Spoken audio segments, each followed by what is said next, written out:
ओम नमः शिवाय। जय श्री राम। राधे राधे मित्रों, कैसे आप सभी लोग। आशा करता हूँ हमेशा की तरह आप लोग कुशल मंगल से होंगे, अच्छे से होंगे, स्वस्थ होंगे, दूसरों की सहायता कर रहे होंगे और अपने परिवारजनों के साथ खुशी खुशी जीवन व्यतीत कर रहे होंगे। ऐसी दुआएं मनोकामना मैं भगवान से आप लोगों के लिए हमेशा से करता हूँ। मैं अंकित आप सभी लोगों का आपके अपने चैनल में हार्दिक स्वागत करता हूँ, अभिनंदन करता हूँ। तो आज आपके सामने फिर से प्रस्तुत हूँ पद्म पुराण को लेकर।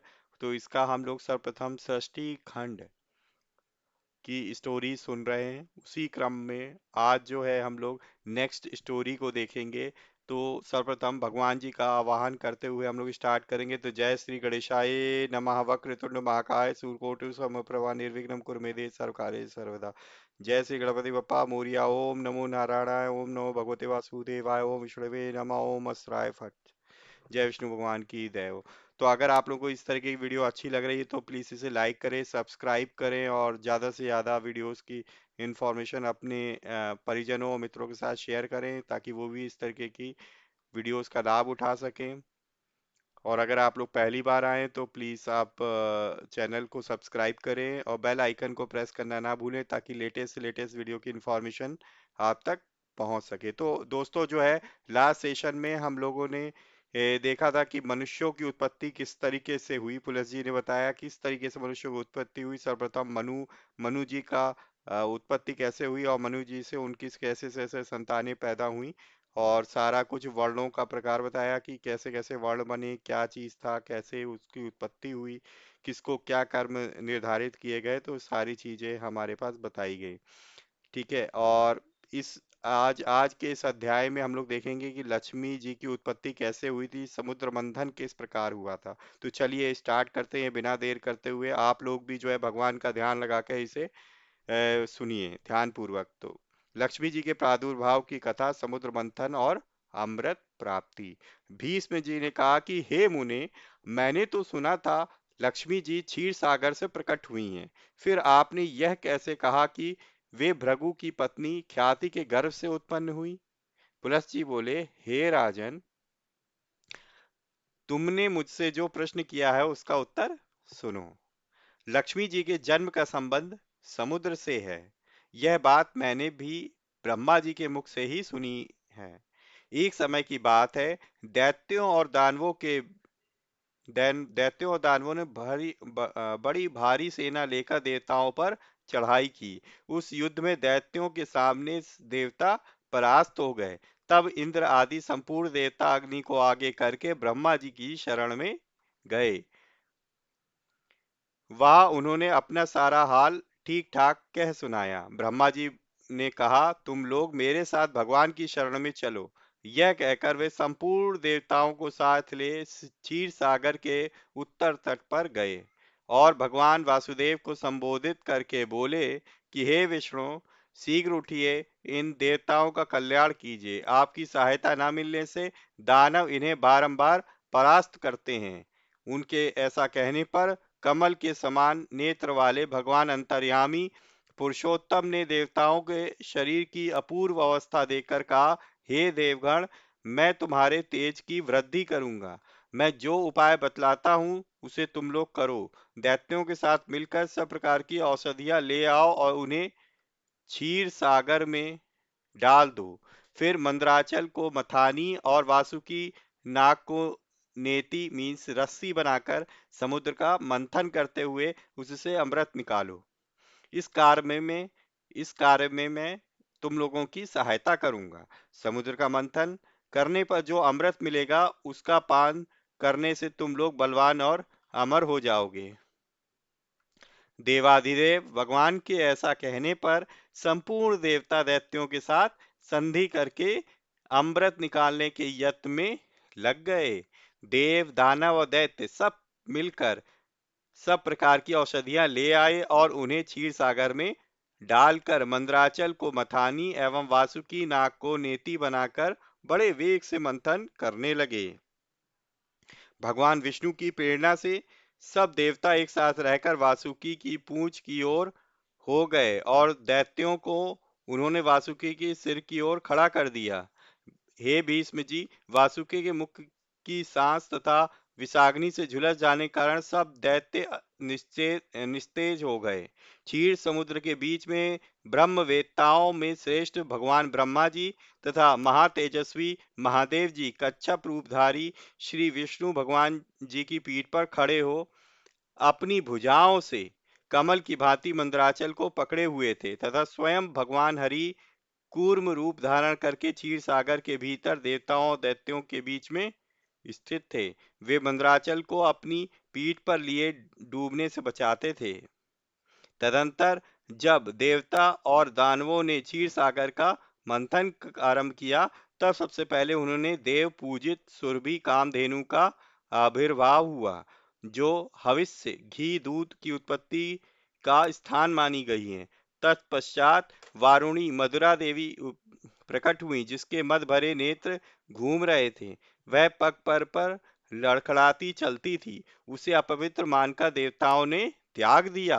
तब वह असुरों के पास जाकर बोली कि हे दानवों, मैं बल प्रदान करने वाली देवी हूँ, तुम मुझे ग्रहण करो। सॉरी।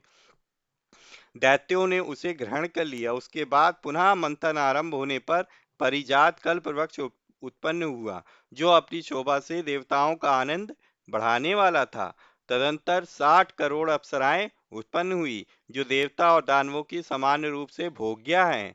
जो लोग पुण्य कर्म करके देवलोक में जाते हैं, उनका भी उनके ऊपर समान अधिकार होता है। अप्सराओं के बाद शीतल किरणों वाले चंद्रमा का प्रादुर्भाव हुआ, जो देवताओं को आनंद प्रदान करने वाले थे। उन्हें भगवान शंकर ने अपने लिए मांगते हुए कहा, हे देवताओं, ये चंद्रमा मेरी जटाओं के आभूषण होंगे, अतः मैंने इन्हें ले लिया।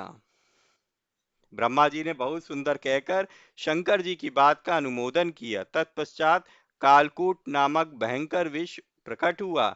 उससे देवता और दानव सबको बड़ी पीड़ा हुई। तब महादेव जी ने स्वेच्छा से उस विष को लेकर पी लिया। उसके पीने से उनके कंठ में काला दाग पड़ गया। तभी से वे महेश्वर नीलकंठ कहलाने लगे। क्षीर सागर से निकले हुए उस विष का जो अंश पीने से बच गया था, उसे नागों सर्पों ने ग्रहण कर लिया। तदंतर अपने हाथ में अमृत से भरा हुआ कमंडलू लिए धन्वंतरी जी प्रकट हुए। वे श्वेत वस्त्र धारण किए हुए थे। वैद्यराज के दर्शन से सबका मन स्वस्थ एवं प्रसन्न हो गया। इसके बाद उस समुद्र से उच्चैश्रवा घोड़ा और ऐरावत नाम का हाथी, ये दोनों क्रमशः प्रकट हुए। इसके पश्चात क्षीर सागर से लक्ष्मी देवी का प्रादुर्भाव हुआ, जो खिले हुए कमल पर विराजमान थी और हाथ में कमल लिए हुए थी। उनकी प्रभा चारों ओर छिटक रही थी। उस समय महर्षियों ने श्री सूक्त का पाठ करते हुए बड़ी प्रसन्नता के साथ उनका स्तवन किया। साक्षात क्षीर समुद्र ने दिव्य पुरुष के रूप में प्रकट होकर लक्ष्मी जी को एक सुंदर माला भेंट की, जिसके कमल कभी मुरझाते नहीं थे। विश्वकर्मा जी ने उनके समस्त अंगों में आभूषण पहना दिए। स्नान के पश्चात दिव्य माला और दिव्य वस्त्र धारण करके जब वे सब प्रकार के आभूषणों से विभूषित हुई, तब इंद्र आदि देवता तथा विद्याधर आदि ने उन्हें प्राप्त करने की इच्छा प्राप्त की। तब ब्रह्मा जी ने भगवान विष्णु से कहा कि हे वासुदेव, मेरे द्वारा दी गई इस लक्ष्मी देवी को आप ही ग्रहण करें। मैंने देवताओं और दानवरों को मना कर दिया, वे इन्हें पाने की इच्छा नहीं करेंगे। आपने जो स्थिरता पूर्वक इस समुद्र मंथन के कार्य को संपन्न किया है, इससे आप पर मैं बहुत संतुष्ट हूँ। यों कहकर ब्रह्मा जी लक्ष्मी जी से बोले कि हे देवी, तुम भगवान केशव के पास जाओ। मेरे दिए हुए पति को पाकर अनंत वर्षों तक आनंद का उपभोग करो। ब्रह्मा के ऐसा कहने पर लक्ष्मी जी समस्त देवताओं के देखते देखते श्रीहरि के वक्षा स्थल में चली गईं और भगवान से बोली कि हे देव, आप कभी मेरा परित्याग ना करें। संपूर्ण जगत के प्रियतम, मैं सदा आपके आदेश का पालन करती हुई आपके वक्षा स्थल में निवास करूंगी। यह कहकर लक्ष्मी जी ने कृपापूर्ण दृष्टि से देवताओं की ओर देखा। इससे उन्हें बड़ी प्रसन्नता हुई। इधर लक्ष्मी से परित्यक्त होने पर दैत्यों को बड़ा उद्वेग हुआ। उन्होंने झपट कर धन्वंतरी के हाथ से अमृत का पात्र छीन लिया। तब विष्णु ने माया से सुंदरी का रूप धारण करके दैत्यों को लुभाया और उनके निकट जाकर कहा, यह अमृत का कमंडलू मुझे दे दो। उस त्रिभुवन सुंदरी रूपवती नारी को देखकर दैत्यों का चित्त काम के वशीभूत हो गया। उन्होंने चुपचाप वह अमृत उस सुंदरी के हाथ में दे दिया और स्वयं उसका मुंह ताकने लगे। देवताओं से अमृत दानवों से अमृत लेकर भगवान ने देवताओं को दे दिया और इंद्र आदि देवता तत्काल उस अमृत को पी गए। यह देखकर दैत्यगण भांति भांति के अस्त्र और तलवार हाथ में लेकर देवताओं पर टूट पड़े, परंतु देवता अमृत पीकर बलवान हो चुके थे। उन्होंने दैत्य सेना को परास्त कर दिया। देवताओं की मार पड़ने पर दैत्यों ने भागकर चारों दिशाओं की शरण ली और कितने ही पाताल में घुस गए। तब संपूर्ण देवता आनंद मग्न हो शंख चक्र और गदा धारण करने वाले भगवान श्री विष्णु को प्रणाम करके स्वर्गलोक को चले गए। तब से सूर्य देव की प्रभा स्वच्छ हो गई और वे अपने मार्ग से चलने लगे। भगवान अग्निदेव भी मनोहर दीप्ति से युक्त हो प्रज्वलित होने लगे तथा सब प्राणियों का मन धर्म में संलग्न रहने लगा। भगवान विष्णु सुरक्षित होकर समस्त त्रिलोकी श्री संपन्न हो गई।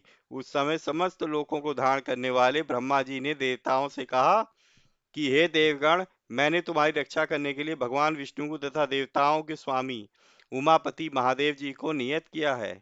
वे दोनों तुम्हारे योग क्षेम का निर्वाह करेंगे। तुम सदा ही उनकी उपासना करते रहना, क्योंकि वे तुम्हारा कल्याण करने वाले हैं। उपासना करने से ये दोनों महानुभाव सदा तुम्हारे क्षेम के साधक और वरदायक होंगे। यूं कहकर भगवान ब्रह्मा अपने धाम को चले गए। उनके जाने के बाद इंद्र ने देवलोक की राह ली। तत्पश्चात श्रीहरि और शंकर जी भी अपने अपने धाम बैकुंठ और कैलाश में जा पहुंचे। तदंतर देवराज इंद्र तीनों लोकों की रक्षा करने लगे। हे महाभाग, इस प्रकार लक्ष्मी जी क्षीर सागर से प्रकट हुई थी। यद्यपि वे सनातनी देवी हैं, तो भी एक समय भृगु की पत्नी ख्याति के गर्भ से भी उन्होंने जन्म ग्रहण किया था। तो दोस्तों, ये आज की कथा थी। ये इसमें मैंने आपको सुनाया कि किस तरीके से लक्ष्मी जी का प्रादुर्भाव हुआ समुद्र मंथन के वक्त से। तो समुद्र मंथन में क्या क्या चीजें निकली, किस तरीके से अमृत का पान किया देवताओं ने, और देवता और दानव उसे नहीं ले पाए। ठीक है, तो आशा करता हूँ ये वीडियो आप लोगों को अच्छी लगी। अगर अच्छी लगी है तो प्लीज़ लाइक करें, शेयर करें अपने परिजनों मित्रों के साथ, ताकि वो भी इस तरीके की वीडियोस का इंफॉर्मेशन का लाभ प्राप्त कर सकें। ठीक है, और अपनी राय, जो भी राय हो, अपनी कमेंट बॉक्स में ज़रूर लिखें, मैं उससे ज़रूर अमल करने की कोशिश करूंगा। ठीक है दोस्तों, अगर पहली बार आपने मेरे चैनल पर विजिट किया हुआ है, पहली बार मेरी वीडियो को देख रहे हैं, तो प्लीज़ चैनल को सब्सक्राइब करें और बेल आइकन को प्रेस करना ना भूलें, ताकि लेटेस्ट से लेटेस्ट वीडियो की इन्फॉर्मेशन आप तक पहुंच सके। तो इसी तरीके से भगवान की भक्ति करते रहिए, अपने परिवारजनों के साथ खुशी खुशी जीवन व्यतीत करिए, और हाँ, हमेशा की तरह दूसरों की सहायता करने की अवश्य कोशिश कीजिए। तो मिलेंगे नेक्स्ट वीडियो में, तब तक के लिए जय श्री राम, राधे राधे मित्रों।